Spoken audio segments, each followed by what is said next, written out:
यो रेडियो नेपाल हो। सन्तोष रेग्मीबाट समाचार सुन्नुहोस्। शुरूमा प्रमुख समाचार। एमालेको अवरोधका कारण संसद चल्न नसकेपछि प्रधानमन्त्री पुष्पकमल दाहाल प्रचण्डद्वारा एमाले अध्यक्ष केपी शर्मा ओली तथा प्रमुख दलका मुख्य सचेतकहरूसँग छलफल। प्रधान न्यायाधीश नियुक्तिका लागि सिफारिश गर्न आज संवैधानिक परिषदको बैठक बस्ने। लम्पी स्किन रोग नियन्त्रणका लागि निशुल्क खोप वितरण गर्न अधिकारीहरूलाई प्रधानमन्त्रीको निर्देशन।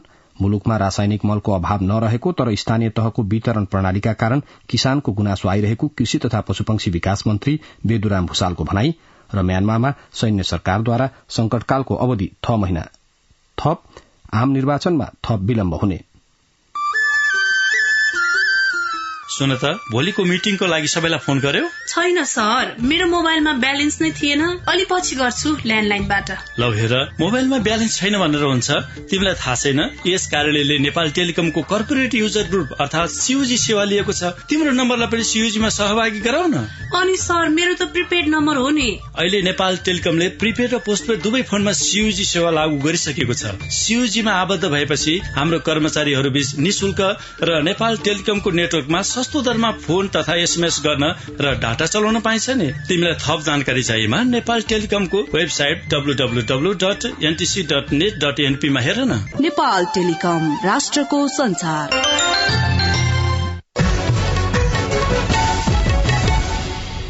समाचार अब विस्तारमा। प्रमुख प्रतिपक्षी दल नेकपा एमालेको अवरोधका कारण हिजोका लागि तय भएको प्रतिनिधि सभाको बैठक बस्दै नबसी स्थगित भएको छ। बैठक सञ्चालनका लागि सभामुख देवराज घिमिरेले विभिन्न राजनीतिक दलका प्रमुख सचेतक र सचेतकहरूसँग छलफल गर्नु भए पनि निष्कर्ष निस्कन नसकेकाले बैठक आज दिउँसो 1 बजेसम्मका लागि स्थगित गरिएको छ। सभामुख घिमिरेले विशेष कारणले निर्धारित समयमा बस्न नसक्ने भएकाले बैठक आज बस्ने गरी निर्धारण गर्नुभएको संघीय संसदका महासचिव भरत राज गौतमले सूचना मार्फत जानकारी दिनुभएको छ। साउन 3 गते सिनामंगलबाट बरामद भएको सुन प्रकरणलाई लिएर नेकपा एमाले संसदमा विरोध जारी राखेको छ। संसदको अवरोध खुलाउने विषयमा प्रधानमन्त्री पुष्पकमल दाहाल प्रचण्डले हिजो र आइतबार प्रमुख प्रतिपक्षी दल एमालेका अध्यक्ष केपी शर्मा ओलीसँग छलफल गर्नु भए पनि कुनै निष्कर्ष निस्कन सकेको छैन। प्रधानमन्त्री निवास बालुवाटारमा हिजो भएको छलफलमा एमाले अध्यक्ष ओलीले संसदको अवरोध हटाउन उच्चस्तरीय छानबिन समिति गठन गरी सुन प्रकरणको छानबिन हुनुपर्ने अडान राख्नु भएको एमाले संसदीय दलका प्रमुख सचेतक पदम गिरीले जानकारी दिनुभयो। प्रधानमन्त्री प्रचण्ड र अध्यक्ष ओली बीच प्रधान न्यायाधीश नियुक्तिको सिफारिश गर्न संवैधानिक परिषदको बैठक बस्ने बारेमा पनि छलफल भएको थियो। प्रधानमन्त्री पुष्पकमल दाहाल प्रचण्डले संघीय संसदको काम कार्यवाहीलाई प्रभावकारी बनाउने विषयमा विभिन्न राजनीतिक दलका मुख्य सचेतकहरूसँग हिजो छलफल गर्नुभएको छ। प्रधानमन्त्री निवास बालुवाटारमा भएको छलफलमा सरकारले अगाडि बढ़ाएका महत्वपूर्ण विधेयक अघि नबढ़ेकोमा चासो व्यक्त गर्नुहुँदै प्रधानमन्त्रीले संसदको काम कार्यवाहीलाई थप प्रभावकारी बनाउन आग्रह गर्नुभयो। छलफलमा नेपाली कांग्रेसका मुख्य सचेतक रमेश लेखक, नेकपा माओवादी केन्द्रका मुख्य सचेतक हितराज पाण्डे र राष्ट्रिय स्वतन्त्र पार्टीका प्रमुख सचेतक सन्तोष परियार सहभागी हुनुहुन्थ्यो। प्रधान न्यायाधीश नियुक्तिका लागि सिफारिश गर्न आज संवैधानिक परिषदको बैठक बोलाइएको छ। प्रधानमन्त्री एवं नेकपा माओवादी केन्द्रका अध्यक्ष पुष्पकमल दाहाल प्रचण्ड, नेपाली कांग्रेसका सभापति शेरबहादुर देउबा र नेकपा एमालेका अध्यक्ष केपी शर्मा ओली बीच आइतबार भएको छलफलमा सहमति भए अनुसार आजका लागि बैठक बोलाइएको प्रधानमन्त्रीका प्रेस सल्लाहकार गोविन्द आचार्यले जानकारी दिनुभयो। प्रधान न्यायाधीश कार्की जिम्मेवारी सम्हालेको 50 दिनपछि साउन 20 गते अनिवार्य अवकाशमा जाँदै हुनुहुन्छ। प्रधानमन्त्री पुष्पकमल दाहाल प्रचण्डले लम्पी स्किन रोग नियन्त्रणका लागि आवश्यक खोप आयात गरी निशुल्क रूपमा वितरण गर्न सम्बद्ध अधिकारीहरूलाई निर्देशन दिनुभएको छ। प्रधानमन्त्री निवास बालुवाटारमा लम्पी स्किन रोगको वर्तमान अवस्थाका बारेमा कृषि तथा पशुपक्षी विकास मन्त्रालय र पशु सेवा विभागसँगको छलफलमा महामारी नियन्त्रणको पूर्व तयारी र जनचेतनाका लागि तीनै तहको सरकार परिचालन हुनुपर्नेमा प्रधानमन्त्रीले जोड़ दिनुभएको पशु सेवा विभागका सूचना अधिकारी चन्द्र ढकालले जानकारी दिनुभयो। 2077 सालमा पहिलो पटक मोरङमा देखा परेको लम्पी स्किनबाट अहिले देशैभरका पशु चौपाया प्रभावित भएका छन्। नेकपा माओवादी केन्द्रले भोलि शुरू हुने केन्द्रीय समिति बैठक प्रत्यक्ष प्रसारण गर्ने भएको छ। प्रधानमन्त्री निवास बालुवाटारमा हिजो बसेको माओवादीको पदाधिकारी बैठकले साउन 17 गते केन्द्रीय समितिको बैठक बस्ने र बैठकबारे सही सूचना प्रवाह गर्न प्रत्यक्ष प्रसारण गर्ने निर्णय गरेको नेकपा माओवादी केन्द्रका महासचिव देव गुरूङले जानकारी दिनुभयो। केन्द्रीय समितिको बैठक 5 दिनसम्म चल्ने बताइएको छ। संचार तथा सूचना प्रविधि मन्त्री रेखा शर्माले श्रमिक मात्र निर्यात गर्ने देशको पहिचान बदलेर अब नेपाललाई सेवा निर्यात गर्ने देशका रूपमा स्थापित गर्न चाहेको बताउनु भएको छ। इन्स्टिच्यूट फर इन्टिग्रेटेड डेभलपमेन्ट स्टडीजले हिजो नेपालमा सूचना प्रविधिको वृद्धि सम्बन्धी राष्ट्रिय प्रसार सम्मेलन आयोजना गरेकोमा उहाँले सम्बोधन गर्नुहुँदै नेपालमा सूचना प्रविधिको समग्र अवस्था र सेवा निर्यात सम्बन्धी विषयमा धारणा राख्नु भएको हो। हिजै प्रतिवेदन पनि सार्वजनिक गरिएको छ। प्रतिवेदनलाई उद्धृत गर्दै मन्त्री शर्माले सन् 2022 सम्म 106 वटा कम्पनी र 66,509 जना फ्रीलान्सरले नेपालमै बसेर सूचना प्रविधि सेवा निर्यात गरेको तथ्य सार्वजनिक हुनु महत्वपूर्ण पक्ष भएको बताउनुभयो। उहाँले सरकारले सूचना प्रविधिलाई राष्ट्रिय प्राथमिकतामा राखेर काम अघि बढ़ाएको उल्लेख गर्नुहुँदै यो क्षेत्रका विज्ञहरूको सुझाव लिएर सरकारले नयाँ कार्यक्रमको थालनी र पुराना कार्यक्रमलाई परिमार्जन गर्दै अघि बढ़ने जानकारी पनि दिनुभयो। कृषि तथा पशुपक्षी विकास मन्त्री बेदुराम भूषालले देशमा यूरिया, डीएपी लगायतका रासायनिक मलको अभाव नरहेको बताउनु भएको छ। प्रतिनिधि सभाको अर्थ समितिको हिजोको बैठकमा कृषि तथा पशुपक्षी विकास मन्त्री भूषालले वितरण प्रणालीमा समस्या देखिएका कारण किसानको गुनासो भने आइरहेको बताउनुभयो। मन्त्री भूषालले मल वितरण स्थानीय तहले गर्ने र स्थानीय तहको वितरण प्रणाली राम्रो नभएको, मल लुकाउने गरिएको र कालोबजारी हुने गरेका कारण किसानले मल पाउन नसकेको गुनासो बढ़ेको बताउनुभयो। मन्त्री भूषालले अहिले पनि 78,284 मेट्रिक टन मल मौजात रहेको जानकारी दिनुहुँदै 25,000 मेट्रिक टन बाटोमा आउँदै गरेको र आगामी वर्षका लागि समेत मलका लागि स्रोत सुनिश्चित भइसकेको जानकारी दिनुभयो। कार्यक्रममा कृषि विकास मन्त्रालयका सचिव डाक्टर गोविन्द प्रसाद शर्माले कृषि मन्त्रालयमा आउने गुनासो मध्ये 50% मल सम्बन्धी रहेको जानकारी दिनुहुँदै स्थानीय तहको वितरण प्रणालीका कारण समस्या आइरहेको बताउनुभयो। अर्थ मन्त्रालयका सचिव अर्जुन प्रसाद पोखरेलले खर्चका आधारमा बजेट उपलब्ध गराएको जानकारी दिनुहुँदै यूरिया मलको प्रयोग कुन कुन बालीमा गर्ने भन्नेबारे किसानलाई बुझाउन सक्नुपर्ने बताउनुभयो। उद्योग मन्त्रालयका सचिव मधु कुमार मराचिनीले आपूर्तिमा साल ट्रेडिङले ल्याउने भने जति मल ल्याएको जानकारी दिनुहुँदै मल अभावमा उद्योग, वाणिज्य तथा आपूर्ति मन्त्रालयको कुनै भूमिका नरहेको बताउनुभयो। सांसदहरूले मल अभावको समस्या विगतदेखि नै रहेको भन्नुहुँदै किसानले सधैँ मल नपाउनुको कारण र मल मौजातको अवस्थाबारे जानकारी माग गर्नुभएको थियो। प्रधानमन्त्री पुष्पकमल दाहाल प्रचण्डले काठमाण्डु उपत्यकाभित्रको सार्वजनिक सवारी साधनमा गुणात्मक र देखिने गरी सुधार ल्याउन जरूरी रहेकाले त्यसका लागि सरकारले आवश्यक तयारी अघि बढ़ाइसकेको बताउनु भएको छ। ठूला बस सञ्चालनमा ल्याउने गरी आवश्यक प्रबन्ध गर्न भौतिक पूर्वाधार तथा यातायात मन्त्रालयले पहल थालेको प्रधानमन्त्रीले बताउनुभयो। प्रधानमन्त्री निवास बालुवाटारमा यातायात क्षेत्रसँग जोडिएका सरोकारवालाहरूको बैठकलाई हिजो सम्बोधन गर्नुहुँदै प्रधानमन्त्री प्रचण्डले परीक्षणकै रूपमा भए पनि ठूला बस बीआरटी सञ्चालन गरेर यातायातको चाप कम गर्ने तयारी गरिएको बताउनुभयो। भौतिक पूर्वाधार तथा यातायात व्यवस्था मन्त्रालयले आगामी असोज 1 गतेदेखि रत्नपार्क सूर्य विनायक खण्डमा बीआरटी सञ्चालनको आवश्यक तयारी गरेको प्रधानमन्त्रीले बताउनुभयो। स्वास्थ्य तथा जनसंख्या मन्त्री मोहन बहादुर बस्नेतले स्वास्थ्य नीति लागू गराएरै छाड्ने बताउनु भएको छ। काभ्रे पलाञ्चोलको धुलीखेल अस्पतालमा हिजो आयोजित आधारभूत जीवन सहयोग कार्यक्रमलाई सम्बोधन गर्नुहुँदै मन्त्री बस्नेतले यसअघि स्वास्थ्य क्षेत्रको प्रयास अपर्याप्त भएकाले स्वास्थ्य नीति अब लागू गरिने प्रतिबद्धता व्यक्त गर्नुभयो। संघीय विभिन्न 16 वटा अस्पतालमा 3,523 शैय्या गरीब तथा विपन्नका लागि छुट्याइएको जानकारी दिनुहुँदै उहाँले गरीब र विपन्नका लागि सबै अस्पताल र मेडिकल कलेजले 10% शैय्या छुट्याउने नीति लागू नगरेको अवस्थामा अनुगमनलाई तीव्रता दिइएको बताउनुभयो। आगामी 2 वर्षभित्र गरीब तथा विपन्नलाई स्वास्थ्य सेवा तथा 5 वर्षभित्र सम्पूर्ण उपचार निशुल्क गर्ने योजनामा सरकार लागेको मन्त्री बस्नेतले बताउनुभयो। नेपाली कांग्रेसका सभापति शेरबहादुर देउवाले संविधानमा भएका कमी कमजोरीलाई सच्याएर अघि बढ़नुपर्ने बताउनु भएको छ।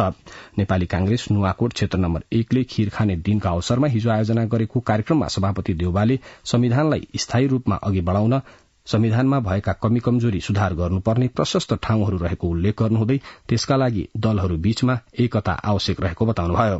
कार्यक्रममा कांग्रेस प्रवक्ता एवं अर्थमन्त्री डाक्टर प्रकाश शरण महतले कांग्रेसले आफ्नो सरकारका पालामा गरेका राम्रा कामलाई जनतामा लैजान सके आगामी निर्वाचनमा राम्रो नतिजा हासिल गर्न सकिने बताउनुभयो। कार्यक्रममा कांग्रेस नेताहरू बहादुर सिंह लामा, रमेश कुमार महत लगायतले एकजुट भएर कांग्रेस अघि बढ़नुपर्ने बताउनुभयो। नेकपा एमालेका अध्यक्ष केपी शर्मा ओलीले सबै नेता बिग्रिए भन्दा गलत हुने बताउनु भएको छ। ललितपुरको च्यासल स्थित पार्टी मुख्यालयमा हिजो आयोजित कार्यक्रममा उहाँले कतिपय नेताहरू बिग्रिएको कुरा सत्य भए पनि तथ्यलाई आत्मसात गरेर साहित्यिक सिर्जना गर्न उहाँले आग्रह गर्नुभयो। सबै नेता बिग्रिएको भन्न मिल्दैन। उहाँले भन्नुभयो राजनीतिमा जे पनि हुन्छ भन्न पनि मिल्दैन। त्यस अवसरमा उहाँले युगदूत नामक पुस्तकको विमोचन पनि गर्नुभयो। अध्यक्ष ओलीले राजनीति नीतिहरूको मुहान भएकाले नीतिहरूको मुहानलाई धमिलो पार्न नहुने बताउनुभयो। अध्यक्ष ओलीले नेपालले सामाजिक न्याय र समानताको क्षेत्रमा विकसित देशहरूभन्दा बढ़ी प्रगति गरेको दावी पनि गर्नुभयो। सुन्दर भविष्यतर्फ मुलुक अघि बढ़िरहेको उल्लेख गर्नुहुँदै अध्यक्ष ओलीले तीव्र गतिका साथ काम गर्नुपर्ने आवश्यकता पनि उठाउनुभयो। संचार तथा सूचना प्रविधि मन्त्री रेखा शर्माले नेपाली संस्कृति र स्वदेशी उत्पादनलाई संरक्षण एवं सम्वर्धन गर्ने सृजनात्मक कामलाई सरकारले प्रोत्साहन गर्ने बताउनु भएको छ। खीर खाने दिनका अवसरमा मौलिक भान्साघरले हिजो आयोजना गरेको खीर महोत्सवमा उहाँले नेपाली संस्कृति, स्वदेशी उत्पादन, रैथाने बाली र त्यसबाट बन्ने मौलिक खानाको प्रवर्धनका लागि सृजनात्मक काम गर्ने व्यक्तिलाई सरकारले सहयोग गर्ने प्रतिबद्धता व्यक्त गर्नुभयो। देशैभरका रैथाने बालीहरूको बजारीकरणसँगै मौलिक खानाको व्यवसायीकरणको अवधारणालाई सातै प्रदेशमा विस्तार गर्नुपर्ने उहाँले बताउनुभयो। मन्त्री शर्माले 753 स्थानीय तहमा मौलिक खानाहरूलाई जोड़ दिनुपर्ने धारणा राख्नुभयो। नेकपा एकीकृत समाजवादीको केन्द्रीय कमिटी, पोलिट ब्यूरो र स्थायी कमिटिको बैठक साउन 19 गते शुक्रबारदेखि शुरू हुने भएको छ। आवश्यक तयारी नपुगेको भन्दै अनिश्चितकालका लागि स्थगित गरिएको बैठक साउन 19 गतेदेखि सञ्चालन गरिने पार्टीका प्रवक्ता जगन्नाथ खतिवड़ाले जानकारी दिनुभयो। उपप्रधान एवं रक्षा मन्त्री पूर्णबहादुर खड्काले नेपाली सेनाले सञ्चालन गरिरहेको हवाई सेवालाई अझ विश्वसनीय र सेवामुखी बनाउन आग्रह गर्नुभएको छ। नेपाली सेनाले सञ्चालन गरेको सैनिक हवाई सेवा अन्तर्गतको मध्य एयरबेसको निरीक्षण गर्नुहुँदै उपप्रधानमन्त्री खड्काले नेपाली सेनाका सबै जहाज तथा हेलिकप्टर 24 घण्टा सञ्चालन गर्न सक्ने गरी तयारी अवस्थामा राख्न निर्देशन पनि दिनुभयो। उपप्रधानमन्त्री खड्काले सेनाले सञ्चालन गरिरहेको हवाई सेवाबाट अप्ठ्यारो परिस्थितिमा समेत नागरिकले सेवा लिन पाएकाले सरकारले त्यसको उच्च मूल्याङ्कन गरिरहेको बताउनुभयो। मुलुकभर 5000 भन्दा बढ़ीमा डेंगू संक्रमण देखिएको स्वास्थ्य तथा जनसंख्या मन्त्रालयले जनाएको छ। मन्त्रालय अन्तर्गत इपिडेमियोलोजी तथा सरुवा रोग नियन्त्रण महाशाखाका निर्देशक रुद्र प्रसाद मरासिनीका अनुसार गत पुस यता 5600 भन्दा बढ़ीमा संक्रमण देखिएको छ। सबैभन्दा बढ़ी सुनसरी जिल्लामा 3486 जनामा डेंगीको संक्रमण देखिएको छ। साउन 10 गते 4619 जनामा देखिएको संक्रमण त्यसपछिको 5 दिनमा बढ़ेर 5688 मा पुगेको मन्त्रालयको तथ्याङ्क छ। कोशी प्रदेशमा 3821, बागमतीमा 962, गण्डकीमा 357, सुदूरपश्चिममा 325, लुम्बिनीमा 170, कर्णालीमा 27 र मध्य प्रदेशमा 26 जनामा डेंगी देखिएको एपिडेमियोलोजी तथा रोग नियन्त्रण महाशाखाले जनाएको छ। अहिलेसम्म डेंगूको संक्रमण 70 जिल्लामा पुगिसकेको छ। दाङको घोराई उपमहानगरपालिकाले फोहोरबाट ग्यास उत्पादन गरी घर घरमा वितरण शुरू गरेको छ। उपमहानगरपालिकामा संकलित फोहोरलाई प्रयोग गरी उत्पादन भएको ग्यास प्रयोग गर्न पाउँदा न्यून आय भएका र दाउरा गुइठा प्रयोग गरेर खाना पकाउने स्थानीयहरू हर्षित भएका छन्। दाङबाट प्रेम बहादुर रामजाको यो रिपोर्ट। राम्रो छ, पट्किने डर पनि भएन, खाना पनि छिटो पाक। घोराई 16 की लक्ष्मी चौधरीलाई खाना पकाउँदै गर्दा ग्यास सकिएला कि भन्ने चिन्ता हटेको छ। चौधरीको घरमा फोहोरबाट उत्पादन भएको ग्यासबाट खाना पकाउन शुरू भएपछि यो चिन्ता हटेको हो। वैकल्पिक ऊर्जा प्रवर्धन केन्द्र र नेपाल ऊर्जा विकास कम्पनीको सहलगानीमा तयार भएको ग्यास लक्ष्मी जस्तै स्थानीय 35 घरधुरीले बायोग्यास मार्फत खाना पकाउन शुरू गरेका छन्। स्थानीय जगतराम चौधरी र पृथ्वीपाल चौधरी। दाउरा बन्द त सदुपयोग हो, यो राम्रो हो। यो घरको छेउमा उत्पादन भएको छ, अर्को ग्यास भन्दा छिटो पाक्छ। फोहोरबाट उत्पादन ग्यास पाइपलाइनबाट घोराई उपमहानगरपालिकाको वडा नम्बर 10 र 16 नम्बर वडाका 1500 घरमा पुर्याउने परियोजनाको दीर्घकालीन लक्ष्य छ। 400 घरधुरीलाई ग्यास चुल्हा वितरण गरिएको छ भने पहिलो चरणमा 750 घरधुरीलाई ग्यास पुर्याउने गरी काम भइरहेको परियोजनाले जनाएको छ। ऊर्जा विकास कम्पनीका कार्यक्रम सहायक पदम पोखरेल। 750 घरधुरीलाई वितरण गर्ने लक्ष्य लिएका छौं। उपभोक्ताहरूले ग्यास उपभोग गर्न 12500 तिर्नु पर्नेमा 5000 यूएनडीपीले र 5500 अनुदान दिएको छ। सुरुमा 7000 तिरेपछि उपभोक्ताहरूले ग्यास प्रयोग गरेको आधारमा थोरै शुल्क तिर्नु पर्ने र उक्त शुल्क अहिलेको खर्च भन्दा आधा हुनेछ। तर अहिले ग्यासको मापन गर्ने मिटर बक्स नआएकाले अहिलेसम्म जडान भएका 35 घरधुरीले निशुल्क रूपमा ग्यास उपभोग गर्दै आएका छन्। ग्यास प्लान्ट पूर्ण क्षमतामा सञ्चालन भएमा दैनिक 2000 घनमिटर ग्यास उत्पादन हुन्छ भने दैनिक 300 क्विन्टल फोहोर आवश्यक पर्दछ। फोहोरबाट ग्यास उत्पादन शुरू भएपछि उपमहानगरलाई फोहोर व्यवस्थापनमा पनि सजिलो भएको छ। घोराई उपमहानगरपालिकाका नगर प्रमुख नरुलाल चौधरी गल्ने फोहोरबाट हामीहरूले ग्यास र मल तयार गरेर ग्यास जनताका घरमा र मल खेतबारीमा जाने गरी बिक्री गर्ने उद्देश्यका साथ जो गरिएको छ यसले अत्यन्त धेरै सहयोग पुर्याएको छ। बजारको फोहोर शून्य बनाउने रणनीति अनुसार गल्ने र नगल्ने फोहोरको वर्गीकरण गरी गल्ने फोहोर मात्र नगरवासीबाट किन्ने अनि ग्यास कम्पनीलाई बिक्री गर्ने योजना घोराई उपमहानगरपालिकाको छ। 20 करोड़ लगानी लाग्ने अनुमान गरेर 2075 मङ्सिर 5 गते सम्झौता भएको परियोजनाका लागि लगानी 22 करोड़ पुगेको छ। फोहोर व्यवस्थापनमा सहजता, ग्यास उत्पादन र कम्पोस्ट मल समेत उत्पादन गर्ने गरी उपमहानगरले संरचना निर्माणका लागि करिब 3 बिघा जग्गा उपलब्ध गराएको छ। प्रेम बहादुर रामजा, रेडियो नेपाल, दाङ। विश्व स्तनपान सप्ताह नेपालमा पनि विभिन्न कार्यक्रम गरी मनाइँदैछ। यो दिवस हरेक वर्ष अगस्त 1 देखि 7 तारिकसम्म सप्ताहव्यापी रूपमा मनाइन्छ। स्तनपानको महत्वबारे जानकारी दिन एक सातामा विभिन्न कार्यक्रमको आयोजना गरिन्छ।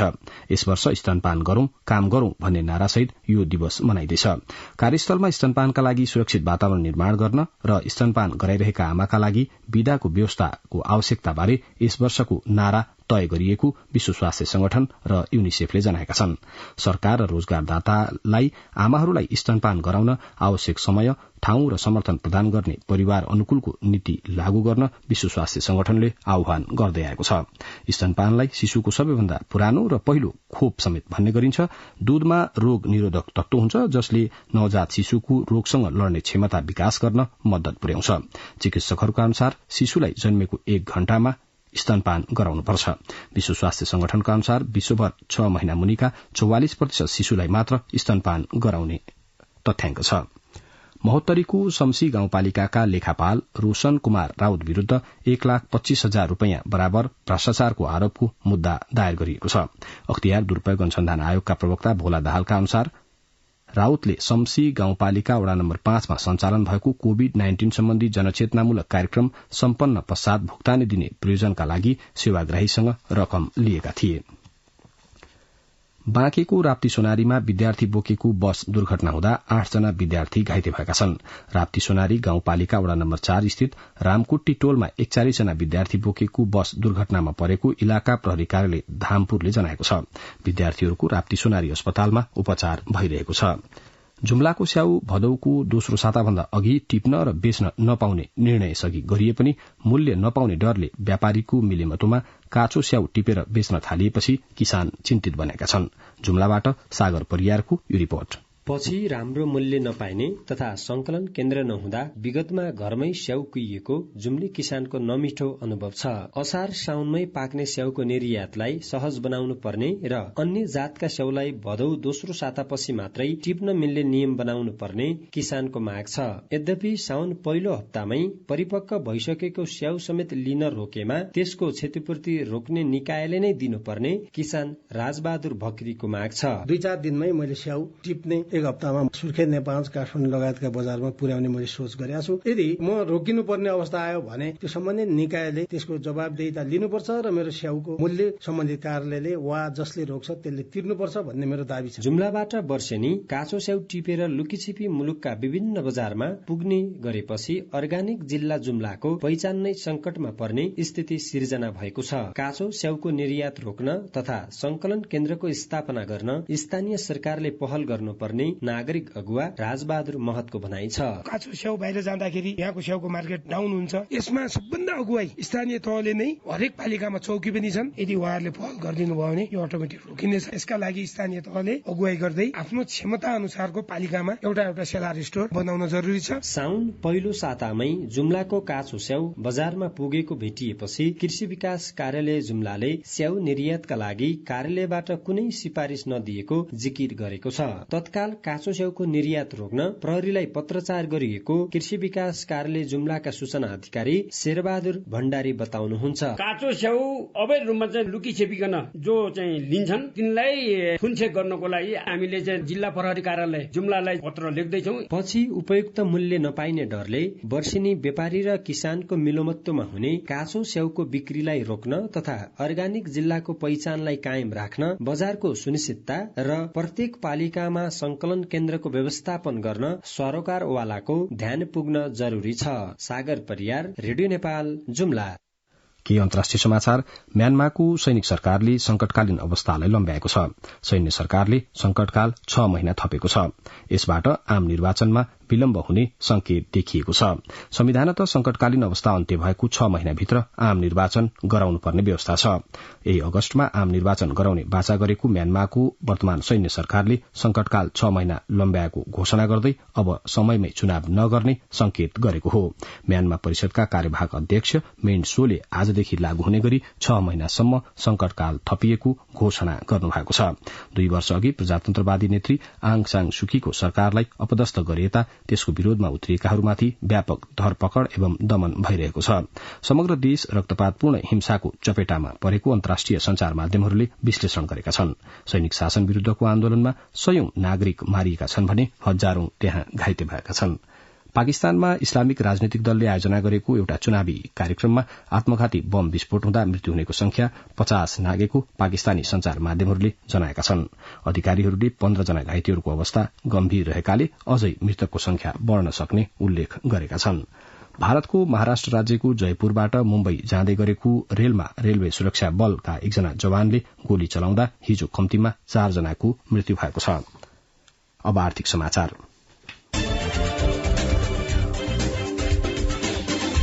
साउन 12 गतेसम्म देशभर 77% क्षेत्रमा मात्र रोपाई सम्पन्न भएको कृषि सूचना तथा प्रशिक्षण केन्द्रले जनाएको छ।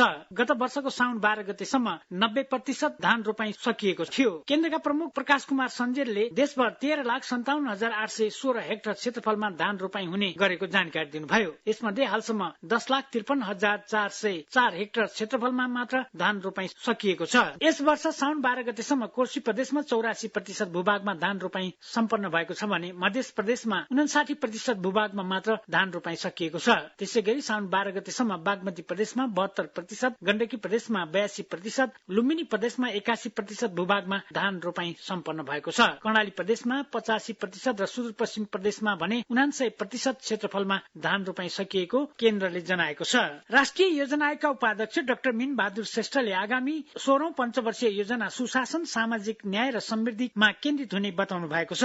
राष्ट्रिय सभा अन्तर्गतको राष्ट्रिय सरोकार तथा समन्वय समितिको सोमबार सिंहदरबारमा भएको बैठकमा आयोगका उपाध्यक्ष श्रेष्ठले राजनीतिक, प्रशासनिक र न्यायिक क्षेत्रमा सुशासन कायम गर्नु 16औं पञ्चवर्षीय योजनाको मूल लक्ष्य हुने बताउनुभयो। स्वास्थ्य, शिक्षा, रोजगारी र आवास लगायतका क्षेत्रमा सामाजिक न्याय स्थापित गर्नु, सामाजिक जीवन, आर्थिक विकास र राष्ट्रिय अर्थतन्त्रमा समृद्धि हासिल गर्ने उद्देश्यका साथ 16औं योजना निर्माणको काम भइरहेको उपाध्यक्ष श्रेष्ठले जानकारी दिनुभयो। उपाध्यक्ष श्रेष्ठले 15औं पञ्चवर्षीय योजनामा भौतिक पूर्वाधारमा ध्यान नदिँदा विकासको मोडेल असन्तुलित भएको समेत बताउनुभयो। बैठकमा सांसदहरूले समन्वयिक विकास हुने गरी पञ्चवर्षीय योजना तर्जुमा हुनुपर्ने, मुलुकको विकासका लागि दलीय सहमतिमा विकासको मोडेल निर्माण गरिनुपर्नेमा जोड़ दिनु भएको थियो। अघिल्लो आइतबार चालू आर्थिक वर्षको मौद्रिक नीति सार्वजनिक भएपछि लगातार ओह्रालो लागेको नेपाल स्टक एक्सचेन्ज नेप्सेको परिसूचक सोमबार सामान्य अङ्कले सुधार भएको छ। नेप्से परिसूचक 5.84 अङ्कले बढेर 2106.18 अङ्कमा पुगेको छ। यस दिन विभिन्न 262 कम्पनीका 55,31,737 किता शेयरहरू 1,85,80,02,000 मूल्यमा किनबेच भएका छन्। सोमबार शिवम सिमेन्ट लिमिटेडको सबैभन्दा धेरै शेयरको कारोबार भएको छ। नवलपरासी बर्दघाट सुस्ता पूर्वको हुप्सेकोट गाउँपालिकाले दुग्ध उत्पादक किसानहरूलाई प्रति लिटर 10 रुपियाँ अनुदान दिने भएको छ। किसानलाई प्रोत्साहन गरी पालिकालाई दुग्ध उत्पादनमा आत्मनिर्भर बनाउने उद्देश्यले अनुदान उपलब्ध गराउन लागेको गाउँपालिकाले जनाएको छ।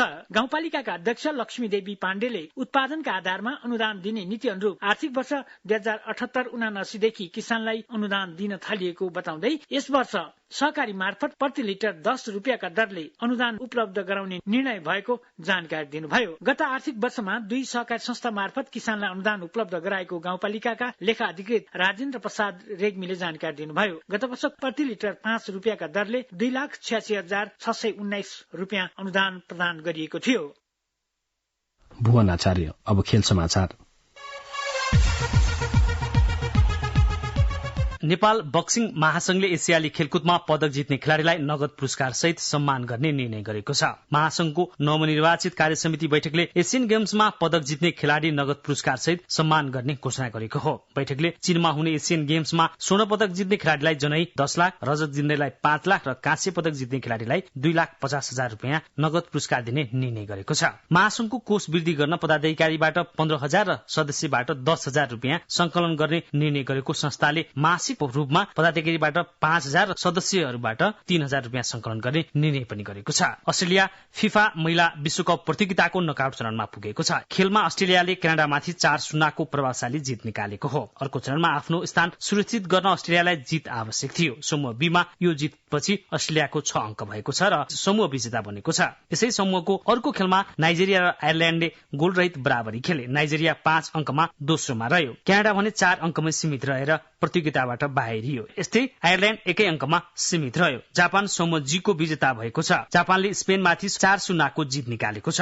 दुवै टिम यसअघि नै लगातार 2 खेल जितेर प्रतियोगिताको अन्तिम 16 पुगिसकेका छन्। जापान भने लगातार तेस्रो जित निकाल्दै समूह चरणका सबै प्रतिस्पर्धा आफ्नो पक्षमा पार्न सफल भयो। स्पेन भने 6 अंकमा दोस्रो स्थानमा रह्यो। यसै समूहको अर्को खेलमा जाम्बियाले कोस्टारिकालाई 3-1 ले हराएको छ। विश्वकपमा जाम्बियाको यो पहिलो जित हो। यससँगै उसको 3 अंक भयो। कोस्टारिका भने 0 अंकमै सीमित रह्यो।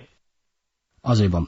अब मौसम। नेपालमा मनसुनी वायुको प्रभाव रहेको र मनसुनको न्यून चापीय रेखा पश्चिमतिर सरदर स्थानभन्दा उत्तरतर्फ र पूर्वतिर सरदर स्थानको आसपासमा अवस्थित रहेको जल तथा मौसम विज्ञान विभागले जनाएको छ।